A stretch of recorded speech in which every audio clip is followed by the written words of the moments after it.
C'est l'étape du focus justement de cette CAN à la loupe. Après, donc les résumés des différentes explications. On a commencé par finir la première journée dans le groupe E et F. Et puis on a enchaîné avec la deuxième journée avec Marc Lemba. Joël, bienvenue. Merci à toi Jean-Claude, merci également à tous ceux qui nous suivent. Alors pour le focus d'aujourd'hui, on va commencer justement par relever quelques décisions jugées trop discutables sur le penalty dans différents groupes justement de cette Coupe d'Afrique des Nations. Et vous voulez commencer justement par les matchs du Maroc. Oui, justement, le match du Maroc entre cette formation marocaine et la formation du Mali. Alors, on sait tous que ces genres de situations reviennent souvent à l'appréciation de l'arbitre. Mais là, on a comme l'impression que l'action, en fait, de ce penalty accordé à Brahim Diaz, qu'il a justement transformé, c'est même ce but-là qui a permis aux Marocains de ne pas perdre le match. Il perd le ballon. Ouais. Et en perdant le ballon va toucher la main du défenseur malien et le ballon revient justement à Brahim Diaz. Après, il va s'écrouler plus tard. Après, la question est celle de savoir est-ce que ce ballon, le changement de trajectoire de ballon est profitable à l'attaque. Ce n'était pas le cas. Elle est plutôt en défaveur du défenseur malien, mais l'arbitre a estimé que sur cette action-là, il y avait penalty. Après, on ne comprend pas parce que l'appréciation est de savoir si le ballon va vers la main ou c'est la main qui va vers les ballons. Mais là, on a l'impression que c'est un joueur qui tombe, qui s'écroule et le ballon malencontreusement vient vers lui et le ballon retourne vers l'attaquant marocain. Mais l'arbitre a jugé bon de donner le penalty sur cette occasion-là. Et puis, il faut savoir, justement, par rapport aux dernières règles, c'est que quand un joueur veut tomber, la main qui touche justement la pelouse est considérée comme un troisième pied. Voilà, cette fois, c'est un pied d'appui. Voilà. Donc, je pense que l'arbitre a mal jugé. Et aujourd'hui, c'est peut-être ça la polémique, puisqu'avec la VAR, c'est un peu la VAR par définition dans cette CAN, c'est que toute action du but doit être visualisée. Checké, vérifié. Et quand c'est visualisé, je ne sais pas qui prend vraiment la décision. Est-ce que c'est l'arbitre ou il y a l'échange avec ceux qui sont dans la cabine, mais sur cette action, en tout cas, c'est discutable de donner un penalty au Maroc. Ouais, et pire encore, j'ai envie de dire ça, sur la deuxième image, là on est dans un autre match, c'était un peu plus tôt dans la journée, c'est le match entre l'Égypte et l'Afrique du Sud. Ouais. L'Égypte qui a eu aussi un penalty, on va dire un petit peu généreux, Mohamed Salah qui a été un petit peu touché au visage, il y a eu penalty qui est accordé. Sur la deuxième image, on va voir l'Afrique du Sud qui cherche un but. En ce moment-là, l'Égypte est en train de mener 1-0 et il y a cette frappe-là de Mokoena qui lui a d'ailleurs l'habitude de tirer de loin en dehors de la surface de réparation et on voit visiblement que la main du milieu de terrain égyptien est dans la ligne de la surface de réparation et même derrière la ligne et son contact avec le ballon, logiquement, c'est dans la surface de réparation. Il y a eu checking au VAR pendant 2-3 minutes. Au final, l'arbitre a jugé qu'il n'y avait pas main sur cette action. C'est un petit peu pareil que ce qu'on vient de voir. Parce que là, il s'appuie sur cette main-là parce qu'il est en train de tomber. L'arbitre voit bien que le ballon touche à la main, mais il estime qu'il n'y a pas pénalty. Et là, on se rend compte, Jean-Claude, qu'il y a quand même 2 poids 2 mesures sur l'appréciation des pénaltys. Ouais, surtout sur cette action-là. Vous imaginez qu'on coupe la main du joueur. En fait, il tombe par la tête. Et donc, si aujourd'hui, les arbitres vont commencer à sanctionner les joueurs qui s'appuient avant de tomber, je trouve que vraiment, on n'est pas en train de parler du football. Et c'est peut-être aussi ça, le danger de tout voir. En fait, la VAR permet maintenant de tout voir. On veut mettre de côté les erreurs, alors que le football, je pense que c'est aussi un sport qui doit se faire avec quelques erreurs. Là, on sanctionne. Et puis, parce que la main est dans la sphère de réparation, on sous-entend que c'est un coup franc, alors que ça aurait pu profiter justement à l'Afrique du Sud pour ce penalty. Et puis, pire que ça, vous avez dit, aujourd'hui dans le football, on voit tout. Ouais. Et malgré qu'on voit tout, on n'arrive toujours pas à prendre des décisions justes. Et ça, c'est dommage. Et moi, je pense que cette polémique commence à enfler de plus en plus. Et bizarrement, je ne vais pas mettre en porte-à-faux contre les pays maghrébins, mais sur la plus grande des parties des décisions arbitrales qui sont contestées, je crois qu'il y a soit un pays maghrébin qui n'est pas très loin, qui sera avantageux, soit c'est une situation qui bénéficie toujours à ces clubs du Nord. Ce n'est pas ça le débat, mais ça sonne comme ça. Maroc penalty, Égypte penalty, Algérie penalty. Et même l'Algérie, justement. Donc, voilà. On va parler maintenant de la République démocratique du Congo qui a contre le Sénégal au score nul d'un but partout. Ici, on va visualiser les deux buts parce que c'était des masterclass. On va voir. Ici, il faut mettre en avant la sortie des balles de cette équipe de la République démocratique du Congo. C'est une action qui va durer 29 secondes. Il faut rappeler à ceux qui nous suivent qu'une action de but dure moyennement 20 secondes. Ça va impliquer plus de 9 passes. 8 joueurs des Léopards vont être concernés, en commençant par les gardiens Lionel Passy, en passant par les défenseurs Twanzembe. Il y a Mutusami qui a réussi, Maswaku qui a fait le centre, il y a Théo Bongonda qui a décalé à Bissaka, et Bissaka qui a fait la remise justement à notre ami Théo Bongonda, la frappe, et puis Edouard Mendy va intervenir. Il y a le but de Cédric Bakambu.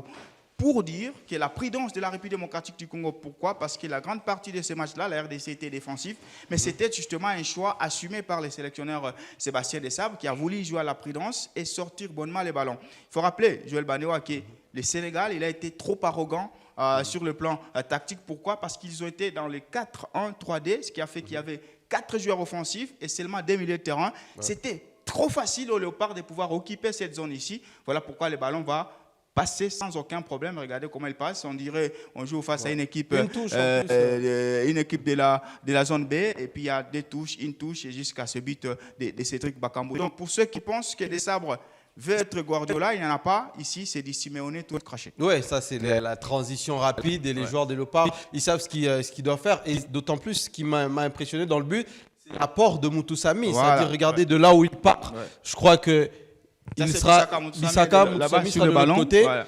Il part de très loin, voilà justement. Ouais, les centres Mutusami. Et c'est lui qui décale le long ballon qui va arriver jusqu'à Théo Bongonda. Et là, on voit Van Bissaka, c'est-à-dire que tout le monde est dans le dépassement. Bissaka qui va de très loin. Mutusami, c'est lui qui récupère pratiquement le ballon et qui crée le premier décalage. Donc, il y a une liberté de la part des milieux de terrain de la RDC. Et si même Bissaka se permet de monter et d'aller très haut, c'est-à-dire que quelque part, il n'y avait pas grand-chose à faire. Et on voit au milieu, il ne sera jamais marqué. Il va faire son appel et il va se retrouver dans la phase de réparation. Et l'accompagnement de Cédric Bakambu, ça, c'est le mouvement d'un véritable attaquant. Il voit le jeu depuis le début. Il se déplace comme il se doit et il se retrouve dans cette position de finisseur et il marque le but le premier but, le but vers la RDC, et ça fait en sorte que voilà, c'est quelque chose d'assez travaillé de la part de Sébastien Desabre. Et aujourd'hui, on espère peut-être retrouver ce type de séquences face à des équipes justement qui vont peut-être sous-estimer la qualité technique des joueurs des Léopards. Là, pour justement enchérir à Joël Banewa, je crois, le but qui est annulé, le but de Bissaka, il se retrouve encore dans la sphère de réparation. Il marque avec la remise de la tête. On va prendre cette fois le but du Sénégal. C'est aussi une masterclass parce qu'eux aussi, ils vont construire. Comment ils vont construire? Ils vont construire justement dans les duels parce que la République. On va prendre le deuxième but avec le but de Sadio Mané. Cette fois, il y aura une attaque de la République démocratique du Congo. Voilà. Il y a le dégagement de la tête de Koulibaly, encore une autre tête au milieu de terrain. Il y a Iliman Dia qui va revenir. Cette fois, il va se défaire. Et ça, c'est Ibrahim Baye qui va faire la misère avec ses courses. Et il y a la blessure inattendue de Maswaku. Et le but, il y a d'abord Lionel Passy qui va intervenir. Moi, j'aime la lucidité de Sadio Mané. Puisqu'à ce moment-là, il sait qu'il y a des joueurs congolais qui vont forcément aller dans le filet.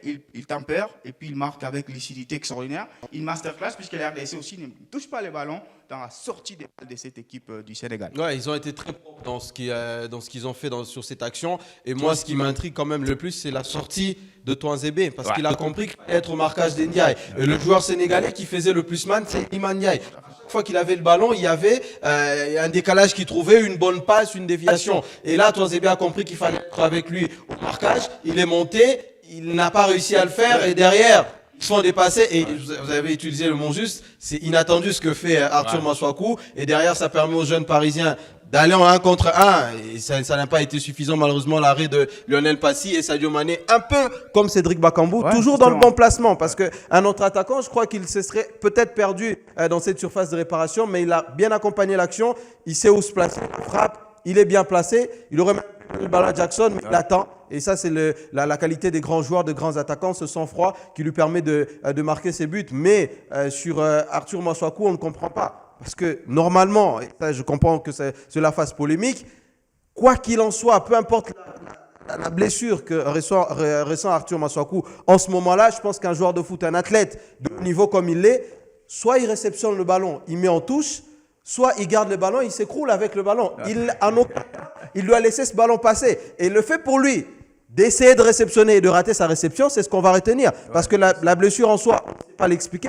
Ouais. Ça semble un claquage, c'est tout ce qu'on peut dire à notre niveau. Mais je pense qu'un athlète de ce niveau-là, peu importe la blessure, parce que c'est même pas une fracture, parce que là, c'est plus musculaire, Ouais. j'estime, tu dois réceptionner le ballon. La cheville gauche, donc c'est justement sa jambe de prédilection qui a été.